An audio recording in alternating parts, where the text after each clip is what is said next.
Good evening दोस्तों। और आज हम निकल चुके हैं भोपाल से हैदराबाद, और जर्नी थोड़ा ब्रेक पार्ट्स में होगी। और हम अभी निकले हैं भोपाल से। हम रुकेंगे अब्दुल्लागंज से, लेफ़्ट टर्न लेके गौहरगंज जाएंगे। गौहरगंज में रात रुकेंगे। हालांकि हमने पेट्रोल और जिन सब चीज़ों की जानकारी मैं आपको देने वाला था, तो मैं बता दूं, हमने फुल टैंक भोपाल से ही कराया है। और रास्ते में आपको बताता चलूँगा कि क्या क्या चीज़ों से हम रूबरू होंगे और कहाँ कहाँ हम रुकते हुए जाएंगे। 14-15 घंटे में जर्नी कवर हो जाती है यूजुअली, बट हम 14-15 घंटे नहीं, हम रुक रुक के जाएंगे और आपको बताएंगे कि आप कहाँ कहाँ रुक सकते हैं। वैसे अगर आप भोपाल से नहीं हैं और आप भोपाल होते हुए हैदराबाद जा रहे हैं, तो मैं आपको बता दूं, गौहरगंज के पास एक बहुत ही अच्छा स्पॉट है आशापुरी, जहाँ जाकर आपको बहुत ही अच्छा लगेगा और अच्छा कुछ आप एक्सप्लोर करेंगे। फैमिली के साथ आप जा सकते हैं और बारिश के मौसम में जाना बहुत अच्छा रहेगा।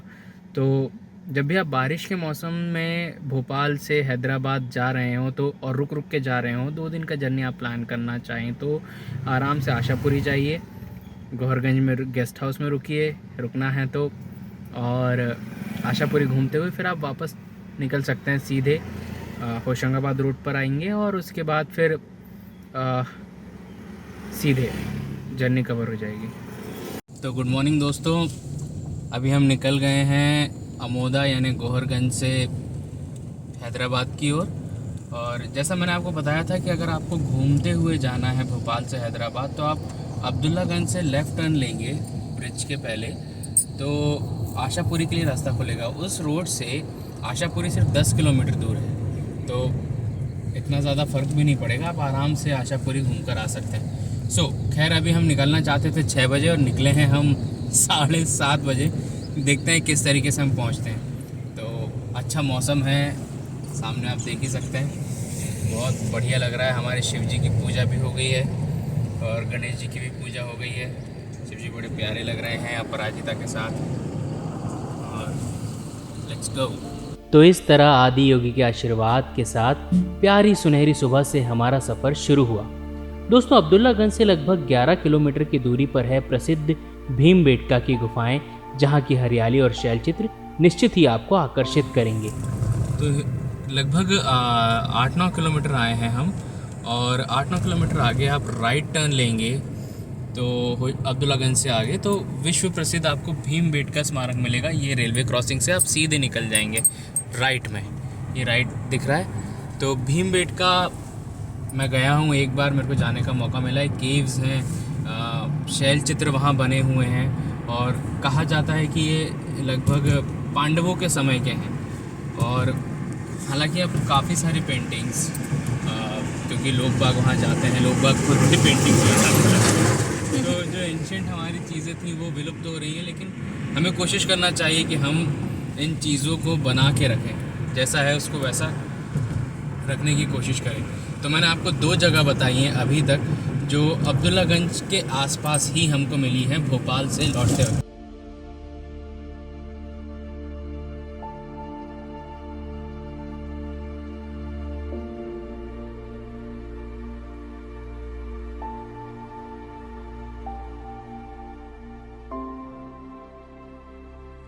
यहाँ पर आपको हमारे पूर्वज यानी कि बंदर बहुत मिलेंगे, और नाम लिया और हाजिर है सामने आ रहे हैं। एक रिक्वेस्ट मैं आप लोगों से करना चाहूँगा, हम मानवीय प्रवृत्ति है हमारी, हम इन बंदरों को कुछ ना कुछ खाने को देते हैं, लेकिन प्लीज़ प्लीज़ मेरी रिक्वेस्ट है, ये बिल्कुल भी मत कीजिए, बिल्कुल भी नहीं, क्योंकि ये इनका नेचुरल हैबिटेट, नेचुरल फूड जो स्ट्रगल होता है उसको ख़त्म कर रहा है। और ये खाने के लालसा में गाड़ियों के पास आते हैं, जिससे कई बार इनका एक्सीडेंट होता है। इवन वन विभाग ने, फॉरेस्ट डिपार्टमेंट ने इन सारी चीज़ों पे गाड़ी रोक कर बंदरों को कुछ खिलाने पिलाने पर रोक लगाई हुई है, और जुर्माना भी है। अगर ये ठीक से फॉलो होता तो शायद हम काफ़ी सारे वन्य जीवों को बचा सकते थे। लेकिन मेरी आपसे रिक्वेस्ट है कि आप ऐसा बिल्कुल मत कीजिए। आप बिल्कुल गाड़ी मत रोकिए, वो जैसे जा रहे हैं, जैसे पेड़ पौधों के आसपास हैं, उन्हें वहीं रहने दीजिए, आप उनको अपंग मत कीजिए। ये विंध्याचल की पहाड़ियाँ हैं, जब मैं छोटा था तो बहुत सारी पहाड़ियाँ थी, सड़क वगैरह कुछ भी, इस रोड पे चढ़ना उतरना अपने आप में एक टास्क था। हाँ, रोड बनी है बिल्कुल, विकास हुआ है बिल्कुल, लेकिन मैं आज भी मिस करता हूँ वो नेचर। आने वाले कुछ सालों में पता नहीं नेचर बचता है नहीं, पर हाँ वो सामने देखिए, बहुत ही खूबसूरत नज़ारा। बारिश के समय तो अभी हम अक्टूबर में हैं और इस मौसम में भी ये नज़ारा बहुत ही आराम देता है, सुकून देता है।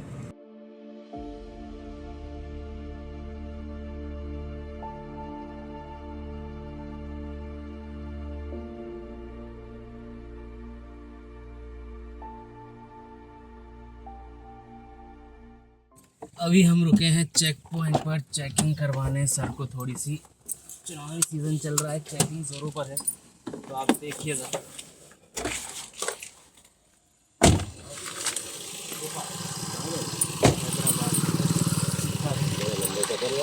बहुत लंबा सफर क्या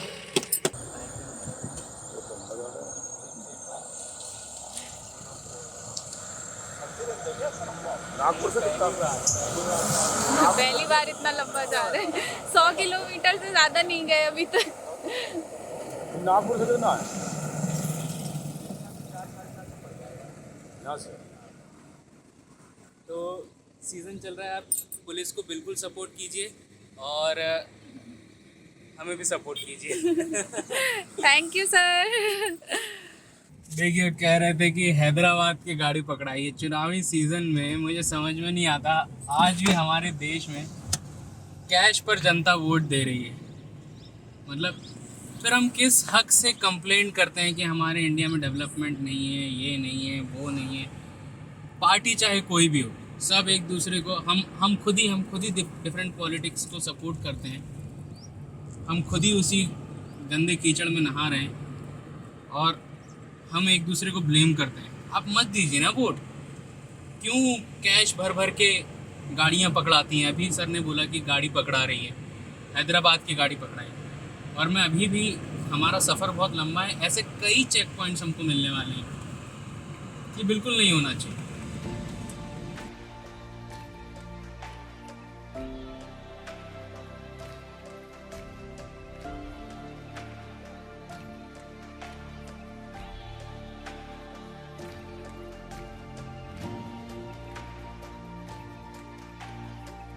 कौन सा एरिया है? घोड़ा डोंगरी पहुंचे हैं अभी हम, और ये हमें मिली है दूसरी चेकिंग। पहली मिली थी हमको कहाँ, बाबई में। गृहस्थी का सामान है सर। हाँ सर। और नहीं, मैं आता हूँ, एंट्री करा के तुम बैठो ये। तो अब लगभग 12 बज रहे हैं और हम 10:38 लगभग, ये एग्जैक्ट टाइम मुझे याद है, 10:38 पे हम बैतूल पहुंच गए थे मौसी के घर, और लगभग 1 घंटा हम वहाँ रुके और अब हम बैतूल से निकल रहे हैं, नागपुर में रुकेंगे। बताना चाहूँगा कि अगर आप बैतूल आए हैं तो आप यहाँ पर बालाजीपुरम मंदिर ज़रूर घूमिए। बहुत ही सुंदर मंदिर है और हो सकता है भी रास्ते में हम मंदिर क्रॉस भी करेंगे। तो निकलते हैं बैतूल से नागपुर की ओर।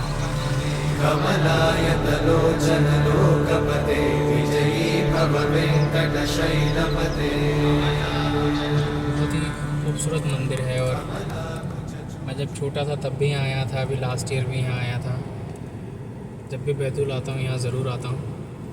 अभी समय होता तो ज़रूर रुकता, लेकिन अभी हमें कैसे भी करके हैदराबाद 8-9 बजे तक पहुँचने की कोशिश करना है।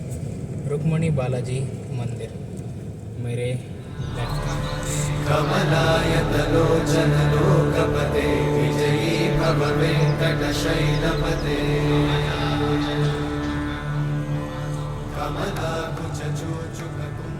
बहुत सुंदर जगह है, आइए विज़िट कीजिए बैतूल में श्री रुक्मणी बालाजी मंदिर। चलते चलते ही आप मुश्किल से आधा घंटे का ब्रेक लीजिए, मंदिर दर्शन कीजिए और फिर सीधे नागपुर निकलिए। तो अब हम चल रहे हैं सीधे उधर नागपुर की तरफ।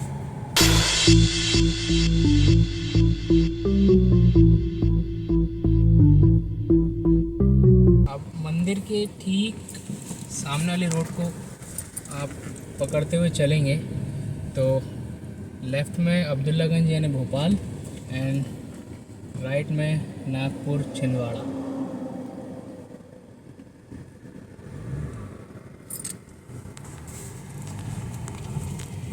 मिलानपुर। ललन, मिलानपुर के बारे में बताऊँ, जब मैं आरडी पब्लिक में काम करता था यहाँ पर एक सर हैं, पोट्री सिखाते हैं। उनका हाथ मैंने बताया था, फ़ोटो भी है मेरे पास उनका।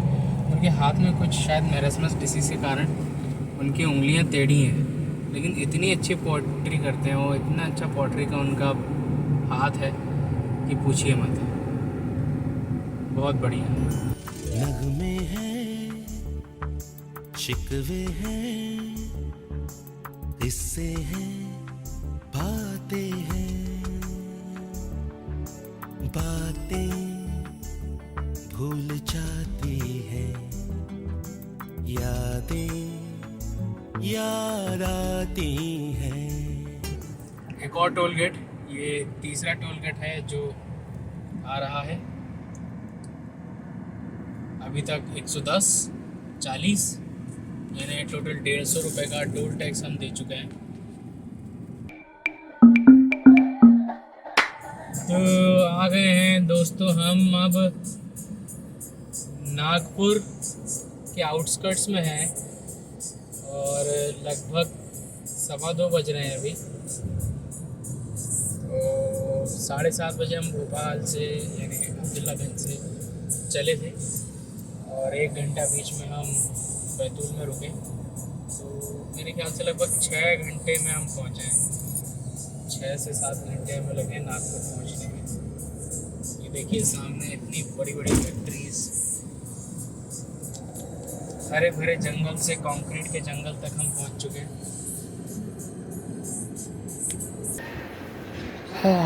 तो अभी 3 बज रहा है और हम हैं नागपुर के आउटस्कर्ट्स में। थोड़ा सा नागपुर से बाहर निकलने के बाद रिलायंस जियो का पेट्रोल पंप मिला है हमें लेफ़्ट हैंड साइड पर। उसी के साथ में एक फूड कोर्ट है, तो हम उस फूड कोर्ट से अभी आइसक्रीम खा रहे हैं। गाड़ी को थोड़ा सा रेस्ट देंगे और 10 से 15 मिनट का ब्रेक लेके फिर हम सीधे हैदराबाद के लिए निकलेंगे।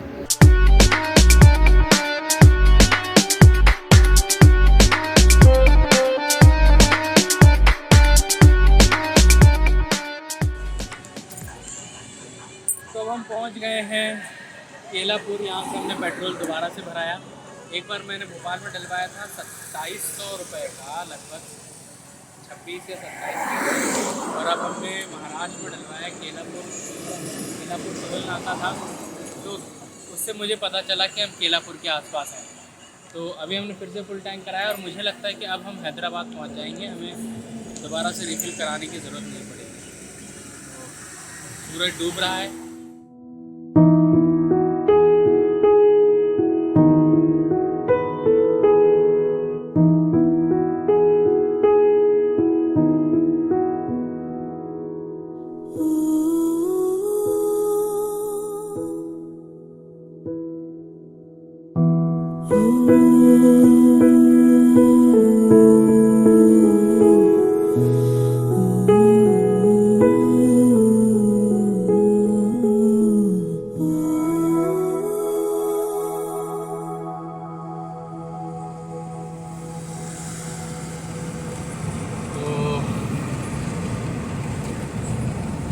अभी हम बात कर रहे थे कि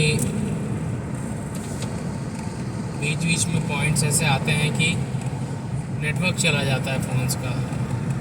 तो अगर कोई इमरजेंसी हो, कुछ फंस जाए इमरजेंसी, मान लो कुछ भी हो जाए, तो हम कैसे, क्योंकि हम ट्रेन में तो है नहीं, हम तो बाय रोड जा रहे हैं, हम कैसे सेफ़ रहें या कैसे हम किसी को इन्फॉर्म करें, क्योंकि फ़ोन में तो नेटवर्क है नहीं।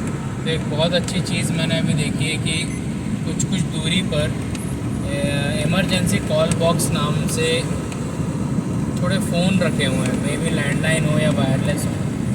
मैंने यूज़ नहीं किया, बस मैंने देखा।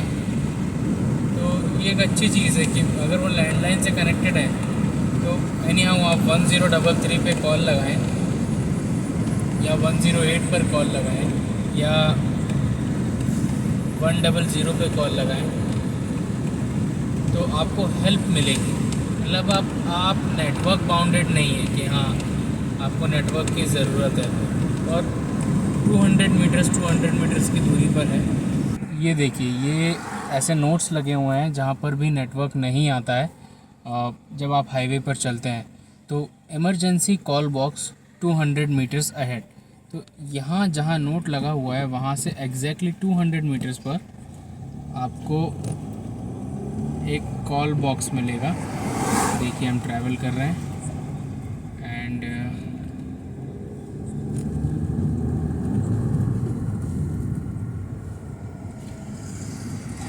पूरा सामने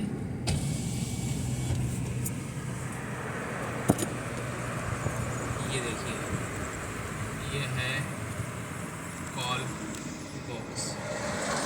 आप यहाँ से इमरजेंसी सर्विसेज को कॉल कर सकते हैं। Finally it's 11:41 and we have almost reached. हम मियाँपुर में हैं। मेडचल के आउटस्कर्ट्स से हम गूगल बाबा को प्रणाम करते हुए मियाँपुर वाली एक रोड पकड़ लिए जो हरी भरी तो थी और एकदम लेकिन सुनसान। सुनसान और गड्ढों से भरी। तो हमें ना कुकटपल्ली मिला, ना सिकंदराबाद, ना हैदराबाद। हम डायरेक्ट मियाँपुर आए हैं बैक रोड से। Continue straight past Al Medina Chicken Center, then turn right. तो ये अब हम हमारे घर की गली में पहुंच चुके हैं। ये चाची को मालूम नहीं है कि हमें मालूम है, इसीलिए बोले जा रही हैं। तुम अभी उनको छोड़ दो, तुम अपना चला गला घोट दिया है हमने और अब हम एग्जैक्ट 12 बजे से पहले पहुंच गए हैं